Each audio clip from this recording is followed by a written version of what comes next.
காலமற் செல்வன் அவனது பார்வை தடைகளை நீக்கி வளம் பெருக்கும் நம் கணபதி சிரத்தை காண்கிற மங்கையர் மாங்கல்ய பலமே திடமாகும்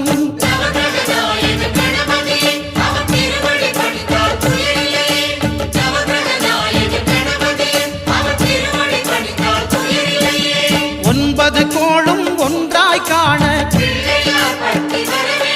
அங்கு கற்பகம் என்னும் கடவுளின் மெய்யில்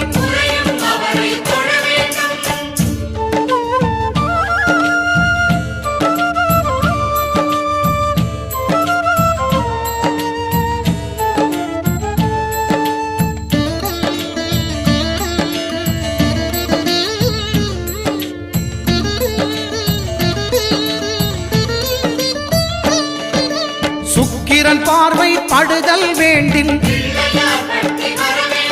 எங்கள் இறைவன் கணபதி இடக்கையின் கீழே சுக்கிரன் பார்வை படுதல் வேண்டின் எங்கள் இறைவன் கணபதி இடக்கையின் கீழே புத்திர பாக்கியம் தருகிற பகவான் சுக்கிரன் அங்கே குடியிருப்பான் அவன் கற்பக கடவுளை கண்டவர் தமக்கு பொன்பொருள் அள்ளி கொடுத்திடுவான்